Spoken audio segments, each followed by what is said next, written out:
Hey everyone, David C. Anderson here coming at you from the Knife Center. And today we're taking a look at a couple of heavy-duty Bruiser folding knives. It's the cold steel AD-10 versus the Benchmade Adamas. Let's do this. Now, I'm always quick to recommend a fixed blade for heavy-duty chores, but that being said, there's plenty of folders out there that are built to take a beating, and today we're taking a look at two of them. We've got a couple of great companies represented with two fantastic knife designers behind them. The Benchmade Adamas comes from the mind of Shane Siebert, while the AD-10 was designed by frequent cold steel collaborator Andrew Demko. Now the Benchmade is made in America, and you can feel the solidity as soon as you flick it open. Meanwhile, the AD-10 is manufactured in Taiwan, but it's no less well built. Both of these knives feature Droppoint blades with flat grinds and a swedge. We get D2 steel with a black coating on the Adamas, and satin finished S35 VN on the AD-10. Both of these designs are available with a plain edged blade, but you can also get the Adamas with a partially serrated combo edge, as you can see on this particular knife. No matter which one you choose, you get roughly the same amount of sharpened edge between both of them, and they're about the same thickness too. The AD-10 is just a hair under, and the Adamas is just a hair over 5/32 of an inch. When it comes to better penetration, I'd probably choose the Adamas. The drop point profile is a little more slender, especially along the spine with a more gradual drop. As you can see from the more abrupt drop on the spine of the AD-10, the tip itself is a bit wider. However, because of the higher flat grind on the AD-10, it's probably going to slice a little bit better than the Adamas will in most everyday uses. Both of these knives also have plenty of belly to work in skinning scenarios, but the AD-10 does have slightly more. We see a lot of the DNA of the cold steel Ultimate Hunter in this knife, but it's been sized up for an even more robust tool. There is a fairly wide choil at the heel of the blade on the AD-10. It's not quite wide enough for a full finger to fit, but you still are able to choke up a little bit for more precise control of the blade. When we look at the handles on these knives, both have plenty of meat to wrap your hands around. The Adamas is available in either Desert Tan or Black G10 with some hole cutouts to remove a little bit of weight. Overall, the profile is kind of on the squarish side.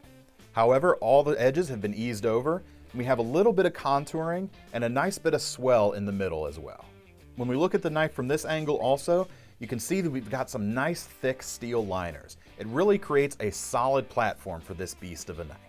The AD-10 features heavily radiused black G10 on its grips. It's more comfortable than the Adamas, especially if you remove the clip, because you have an almost fixed blade-like profile.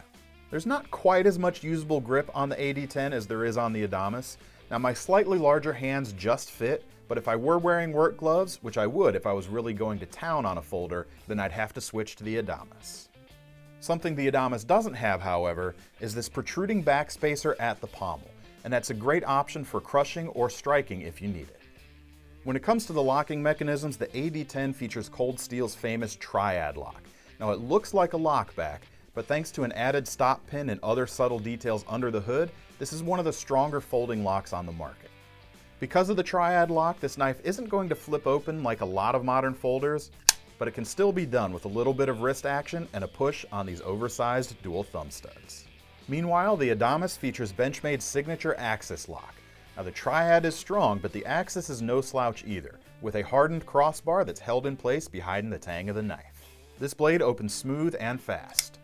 And it's definitely the faster closing knife compared to the AD-10 too, as it can be flicked closed and back open just as easily by holding the lock bar back as you twist your wrist.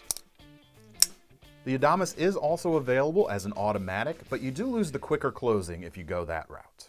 Both of these knives are ambidextrous thanks to the way their locks operate, and their clips back up that theme as well. Both of these knives can be carried on either side of the body in tip-up fashion. The Benchmade features a reversible folded over deep carry clip, but there still is some handle that pokes up above the line. Because of that, it doesn't exactly disappear when you put it in your pocket. To say nothing of how thick this knife is, it's likely to print if you're pocket carrying it. The cold steel actually comes with two clips, one for either side of the body. It's a broad, flat, bent style clip with really good retention. This knife is a little slimmer in the pocket overall, but it's still fairly bulky, so you're going to want to keep that in mind. If you want more carry options, the Adamas actually comes with a MOLLE compatible pouch. Now this can either be carried horizontally on the belt or attached to other gear with the included malice clip, so you don't necessarily need to stick all this bulk in your pocket. Clearly both of these knives are ready to put in long hours so that you can get your work done. But the question is, which one would you choose? Do you go with the strong triad lock on the cold steel AD-10 with its broad S35 VN blade? Or do you go with the quick action of the Axis lock on the Benchmade Adamas with its hard-wearing D2 steel? Be sure to let us know in the comments. And in the meantime, to get your hands on one of these knives, click the link in the description below to head over to knifecenter.com. And make sure you sign up for our Knife Rewards program while you're there, so you can earn money towards a future knife when you pick up one of these. I'm David C. Anderson from the Knife Center, signing off. See you next time. It's out there. Matthew! As you can see, thanks to the more burped. There it is. Quiet on set! Ooh, it's loud. The holes make it to go faster.